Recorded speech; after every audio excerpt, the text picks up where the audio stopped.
আলহামদুলিল্লাহি রাব্বিল আলামিন। আপনারা যারা ঘরে বসে নিয়মিত নাজেরা রিডিং প্র্যাকটিস করতে চান, আমার এই ভিডিওগুলো দেখলে নাজেরার অনেক নিয়মকানুন হয়তো ভুলে গিয়েছেন, সেগুলো আপনাদের মনে পড়ে যাবে। সেই সাথে বিশুদ্ধভাবে কোরআন তেলাওয়াতের নিয়মকানুন বা তাজউইদের অনেক নিয়মকানুন এক জায়গায় পেয়ে যাবেন, যা হয়তো অন্যত্র পাবেন না।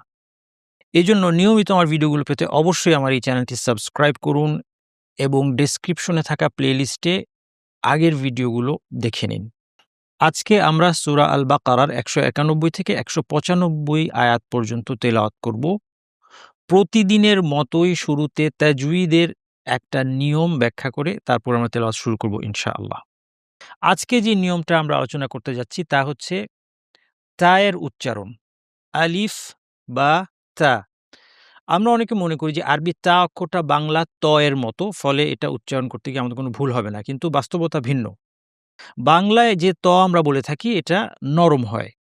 বাংলা ভাষাটা একটু নরম ভাষা। যেমন আমরা বলি দরজায় তালা দাও, তালা, তালা, এই যে তা বলছি, এই তাটা নরম। কিন্তু আরবিতে যে তাটা আমরা উচ্চারণ করি সেটা আমরা শক্তভাবে বলি থা, থা। বাংলায় বলি তা, আরবিতে বলি থা। একটু শক্ত করে এবং এর সাথে একটু বাতাস আছে, আপনারা লক্ষ্য করছেন। তায়ের মাখরাজটাও আমরা এই সুযোগে যদি দেখে নিই, সেটা হচ্ছে জিহ্বার শীর্ষ থেকে একটু ভিতরের অংশ তরাফুল লিসান বলা হয়। এই জায়গাটাকে উপর পাটির দাঁতের গোড়ায় লাগিয়ে তা উচ্চারণ করা হয়। এখানে একটা এক্সাম্পল আছে, যেমন আত, আত, রব, আত, রব। এই জায়গাটা কোনটা? জিহ্বার শীর্ষ থেকে একটু ভেতরের অংশ বেগুনি রং করা আছে। এই জায়গাটা থেকে আমাদের তা উচ্চারিত হবে। কিভাবে? আত, রব। এখানে খেয়াল করলেন শক্ত করে লাগানোর পরে আমি একটু বাতাস ছেড়ে দিচ্ছি। আত, আত। শক্ত এবং বাতাস থাকবে। শক্ত হওয়ার এই বৈশিষ্ট্যকে বলা হয় সিদ্দা। বাতাস প্রবাহিত বৈশিষ্ট্যকে বলা হয় হামস। এই ২ টা হচ্ছে আমাদের তায়ের বৈশিষ্ট্য। আজকে যে উদাহরণটা আছে, যেমন ওয়াল ফিতনাতু, ওয়াল ফিতনাতু। এখানে অনেকে ভুল করে থাকেন, বাতাস বের করেন না। ওয়াল ফিতনাতু বলেন। ওয়াল ফিত, ফিত, দেখেন আওয়াজটা কেমন শোনা যাচ্ছে না। ওয়াল ফিতনাতু, ওয়াল ফিতনাতু। অথবা কেউ গলা থেকে একটা আওয়াজ করেন। বাতাস বের করার পরিবর্তে গলা থেকে আওয়াজ করেন। ওয়াল ফিতে, ওয়াল ফিতনাতু, কলকলার মতো আওয়াজ করেন। ওয়াল ফিতনাতু। এটা হচ্ছে ভুলটা। সঠিকটা হবে ওয়াল ফিতনাতু। এরপর আরেকটা শব্দ আছে আল কতল, আল কতল, আল কতল। অনেকে এখানেও আল কতল, কতল এরকম বলে থাকেন, অথবা বাতাসটা ঠিকমতো করেন না। তাহলে এই তাটা আমরা খেয়াল করে করব, এবং এই ভুলগুলো অনেক সময় এক্সপার্টদেরও হয়ে থাকে। হ্যাঁ, এই ভুলগুলোতে খুব বড় ধরনের কোনো ক্ষতি হবে না। অর্থ পরিবর্তন হওয়া বা এরকম কিছু হচ্ছে না। কিন্তু তারপরেও আমরা চেষ্টা করব যতটা সম্ভব তাজউইদ মেইনটেইন করে তেলাওয়াত করতে। চলুন আজকের অংশ আমরা তেলাওয়াত করি। আউযু বিল্লাহি মিনাশ শাইতানির রাজীম। প্রথমেই ওয়াও আছে। ওয়া, আমাদের অনেকে ভারী করে বলেন, না, ওয়া। এবং তারপরে কফ সাকিন, কলকলা করতে হবে। ওয়াক, এই আলিফটা এখানে পড়া হবে না, কারণ ওয়াও গিয়ে কফকে ধরবে। ওয়াকতুলু, লাম পেশ ওয়াও সাকিন টানতে হবে। ওয়াক, ওয়াকতুলুহুম হাইসু, হাইসু। হাকে গলার মাঝখান থেকে সুন্দরভাবে বলতে হবে। গলায় বেশি চাপ দিব না, বাতাসটা বের করে দিব। এই আওয়াজটা করব। কোনো কিছু গরম বা ঝাল। হাই সু, সু, সা। সাটাকে বলতে হবে দাঁতের জিহ্বার শীর্ষ উপর পাটের দাঁতের শীর্ষে লাগিয়ে আসু, সা, আসা, হাই সু সা, সু সা। সু এর পরে কিন্তু কোনো টান নাই, আমরা খেয়াল করব রিডিং পড়ার সময়। হাই সুসা, হাই সুসা। এমনভাবে পড়ব যেন ২ টা একই শব্দে আছে। হাইসু সাকিফতুমুহুম, সাকিফ। ফা বলার সময় দাঁত, দাঁত ঠোঁটের উপর লাগিয়ে প্রচুর আওয়াজ, প্রচুর বাতাস। সাকিফতুমুহুম ওয়া আখ বলার সময় হয় উচ্চারণে খটা ভারী হবে। আখ বলার সময় জিহ্বার গোড়াটা তালুতে লেগে যাবে, আওয়াজটা ভারী হবে এবং খয়ে আওয়াজ থাকবে, বাতাস থাকবে। ওয়া আখরিজুহুম, ওয়া যেন ভারী না হয়, বলব না। ওয়া আখরিজুহুম ওয়াকতুলুহুম হাইসু সাকিফতুমুহুম ওয়া আখরিজুহুম মিন, মিম লম্বা গুণ না। মিন হাইসু পড়ার সময় নুন সাকিব হা এসেছে, বিধান নাম হচ্ছে ইজহার। কণ্ঠনালীর হরফ ৬টি, হামজা, হা, আইন, হা, গইন, খ। যদি নুন সাকিন পরে এই ৬টি হরফের একটি আসে তাহলে নুন সাকিনকে স্পষ্ট করে পড়তে হয়। এই বিধানের নাম কি? বিধানের নাম হচ্ছে ইযহার। মিন হাইথু আখরাজুকুম ওয়াল ফিতনাতু আশাদ্দু মিনাল কতল ওয়ালা তুকাতিলুহুম ইনদা নুন সাকিন পর দাল, এই বিধানের নাম হচ্ছে ইখফা করতে হবে এখানে, অর্থাৎ জিহ্বাকে দালের মাখরাজের কাছাকাছি নিব, লাগাবো না এবং নাক থেকে গুন্না করব। আইন্দা এরকম আওয়াজ হবে। আইন্দাল মসজিদিল হারামি হাত্তা, এখানে মি বলেই হাতে চলে যাবে, মাঝখানে টান না হয়। আমরা যারা রিডিং একটু দুর্বল, আমাদের যেটা ভুল হয় সেটা হচ্ছে যেখানে টান নাই সেখানে টান দিয়ে ফেলি। কেন এটা হয়? কারণ পরের অক্ষরটা পড়তে গিয়ে আগের অক্ষরটাকে লম্বা করে ফেলি। যেমন আমরা সাধারণ মানুষ অনেক সময় পড়তে গিয়ে বলি ইনদাল মসজিদিল হারামি হাত্তা মি, এই যে লম্বা করে ফেললাম এটা কিন্তু ভুল। এখানে আমাদেরকে মি পড়া হয়ে গেলেই চোখ সামনে চলে যাবে, হাতে চলে যাবে, দেরি করা যাবে না, তাহলে রিডিংটা ঠিক হবে। আইনদাল মসজিদিল হারামি হাত্তা, এখানে তার উপর তারজির উপর কিন্তু আলিফ আছে, ছোট আলিফ টানতে হবে। হাত্তা, তা এইটুক, বেশি টানবো না।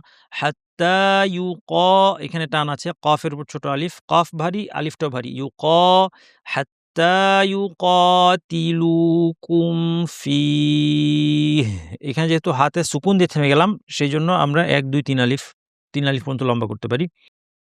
ফাইন কাতালুকুম, এখানে নুন সাকিন এবং কফ এসেছে, কফের মাখরাজে জিহ্বা লাগিয়ে নাক থেকে গুন্না করব। ফাইন কাতালুকুম ফাকতুলুহুম, কফে কলকলা, ফাকতুলুহুম কাযালিক, যালের উপর ছোট আলিফ টানতে হবে। যা যা যা, একটু আগে সা যেখান থেকে সেখান থেকে যা, কিন্তু এবার বাতাসটা বন্ধ। কাযালিকা জাযা, কাফের পরে কিন্তু কোনো টান নাই, খেয়াল করতে হবে, কা বলেই জাতে চলে যেতে হবে। কাযালিকা জাযাউ, এই টানটা মাদ মুত্তাসিল ২ আলিফ। মাদ মুত্তাসিল মানে হচ্ছে ১ আলিফের পরে হামজা একই শব্দে এসেছে, এটাকে লম্বা করে ২ আলিফ টানতে হবে। কাযালিকা জাযাউ, উটা শক্ত হবে এরপরে। জাযাউল কাফিরিন, কাফের উপর ছোট আলিফ টানতে হবে। জাযাউল কাফিরিন। ফাইনিনতাহাউ, নুন সাকিনের পর তা এসেছে, কি করতে হবে? ইখফা, একটু আগে যেমন ইনদা যেভাবে করলাম সেভাবেই, কারণ তা এবং দালের মাখরাজ একই, জিহ্বাকে তায়ের মাখরাজের কাছে নিয়ে লাগাবো না, নাক থেকে গুন্না করব। ফাইনিনতাহাউ ফাইন্না বলার সময় ফা স্পষ্ট, আওয়াজ বাতাস থাকবে, ফ্যাঁসফ্যাঁসে ফা ফা, তারপরে ই শক্ত, ফা ই, নুন তাজদিদ আছে, গুন্না লম্বা, ফা ইন, তারপরে আল্লাহের লাম ভারী, ফা ইন নাল, নাল নাল, নুন পাতলা, লাম ভারী, হ্যাঁ, নল না, নাল। ফা ইন্নাল্লাহ, তারপর টান আছে, ফা ইন্নাল্লাহা, এই হা যেন না টানি আবার। ফা ইন্নাল্লাহা গফুরুর রহিম, ইয়া মিম ৩ আলিফ পর্যন্ত টানতে পারবো। ওয়াকাতিলুহুম হাত্তা লা তাকুনা ফিতনাতুন ওয়া, তুন ওয়াকে আমরা তু ওয়া পড়ব, বিধান নাম হচ্ছে ইদগাম। নুন সাকিন তানবিন পরে ইয়ারমুলুন, এই ৬টা হরফের যে কোনটা আসলে ইদগাম হয়, এর মধ্যে যদি ওয়াও আসে গুন্না সহ ইদগাম করতে হবে, তাহলে তুন ওয়াকে তু ওয়া পড়ব। তু বলার সময় নাক থেকে গুন্না হবে, ওয়া বলার সময় গুন্না শেষ। ফিতনাতুন ওয়া ইয়াকুনাদ-দীনু লিল্লাহ, এখানে যখন আমরা থেমে যাচ্ছি, প্রথমত লিল্লাহির লামটা পাতলা হবে, কারণ আগে জের আছে। আল্লাহ এর লাম মোটা হয় কিন্তু আগে জের থাকলে পাতলা হয়। লিল্লাহ, শেষে যখন হা দিয়ে থামবো তখন যেন আমাদের হাটা স্পষ্ট হয়, যেন শুধু বাতাস হয়ে না যায়। লিল্লাহ এরকম যেন না হয়। লিল্লাহ। ফাইনিনতাহাউ, এটা আগের মতো একটু আগে গিয়েছে। ফাইনিনতাহাউ ফালা উদ, কলকলা, ফালা উদওয়ানা, ওয়াওটা পাতলা, উপর ছোট আলিফ, ওয়া অনেক বললে ও না, ওয়া উদ, ফালা উদওয়ানা ইল্লা, ই শক্ত, ইল্লা আলা টা ভারী হবে, উপর ছোট আলিফ আছে, ভারী করার জন্য ভয়ের আওয়াজটাকে উপর দিকে ঠেলবো। একটু আগে দাল যেখানে লাগিয়েছে, জিহ্বার শীর্ষ, উপর পারে দাঁতের শীর্ষ, সেখান থেকেই য আসবে, যদি আওয়াজটাকে উপর ঠেলে ভারী করতে পারি তাহলে ওই দালটাই য হয়ে যাবে। আলায, লায, লায, লাম কিন্তু পাতলা থাকবে। লজ বলব না, লজ না, লায। আলায যালিমিন। আশ-শাহরুল হারামু, র ভারী। আশ-শাহরু, রু ভারী, র ভারী। আশ-শাহরুল হারামু বিশ-শাহরিল হারামি ওয়াল হুরু, ওয়াল হুরু। এখানে এই মুতে টান নাই, খেয়াল করবেন। এই মিতেও টান নাই, হ্যাঁ? এজন্য না টেনে রুতে টান নাই, রিতে টান নাই। আশ-শাহরুল হারামু বিশ-শাহরিল হারামি ওয়াল হু পাতলা, রু ভারী, পাতলা ভারী, হ্যাঁ? ২ টা যেন ভারী বা ২ টা যেন পাতলা না হয়। ওয়াল হুরুমাতু, মিমের পর ছোট আলিফ, তুতে টান নাই। ওয়াল হুরুমাতু কিসাস, কিসাস পুরাটাই ভারী হবে। কাফ, সাদ এগুলো ভারী হরফ। কিসাস থামলে এইভাবে। যদি মিলিয়ে পড়েন তাইলে কিসাসুন, তানউইনের পর ফা আসছে, আপনাকে ইখফা করতে হবে। অর্থাৎ সুন পড়বেন। সুন তানউইনটা আসলে নুন সাকিন। তানউইন আর নুন সাকিন একই জিনিস। শুধুমাত্র তানউইনে নুন সাকিন লেখা থাকে না, ২ পেশ ২ জো বা ২ জের থাকে। ভেঙে লিখলেই দেখতে পাচ্ছেন যে এখানে নুন সাকিন চলে আসছে। সুনফা কিভাবে পড়তে হবে? ফা এর মাখরাজে দাঁত নিয়ে নাক থেকে গুণনা। সুনফা, সুনফা ঠোঁটের এই শেপ করতে হবে, হ্যাঁ? যেটা আমি দেখাচ্ছি। আচ্ছা, সাধারণত এখানে আপনারা থেমে যাবেন। থামার চিহ্ন আছে। ফলে যদি মিলিয়ে পড়েন কি পড়বেন সেটা দেখালাম। এখন থেমেই পড়ি আমরা। ফামান ইয়াতাদা, ফামান ইয়াতাদা, ফামান ইয়াতাদা, দালের উপর ছোট আলিফ টান। ফামান ইয়াতাদা আলাইকুম ফা'তাদু আলাইহি হিতে কিন্তু টান নাই। ফা'তাদু আলাইহি বিমিসলি মা'তাদা আলাইকুম ওয়াত্তাকুল্লাহা ওয়া'লামু আন্নাল্লাহা মা'আল মুত্তাকিন। ওয়া'লামু, এখানে ওয়াও সাকিন পুরো পেশ, মাদ্দের ওয়াও। এরপরে হামজা ভিন্ন শব্দ। এই মাদ্দের নাম মাদ মুনফাসিল, এটাও ২ আলিফ। মুসা বলতে যতক্ষণ লাগে। ওয়া'লামু নুনের পর তাজি লম্বা গুন্না। নাল্লাহা, আল্লাহের লাম ভারী, হায়ের পর টান নাই। ওয়া'লামু আন্নাল্লাহা মা'আল মুত্তাকিন। মুত্তাকিন বলার সময় তা পাতলা থাকবে, হ্যাঁ? খেয়াল করবেন। মুত্তাকিন এভাবে না। ত না। তা মা'আল মুত্তাকিন। ওয়া আনফিকু, নুন সাকিন এরপর ফা একটু আগে আমরা দেখলাম একইভাবে করব। ফা বলার জন্য মুখ রেডি করে নাক থেকে গুণনা। ওয়া আনফিকু ফি সাবিলিল্লাহি, সাবিলিল্লাহির আল্লাহের লামটা পাতলা হবে কারণ আগে জের। ওয়ালা তুলকু ভারী কিন্তু তুল পাতলা। ওয়ালা তুলকু, অনেকে তুলকু বলেন। তুল না, তুল।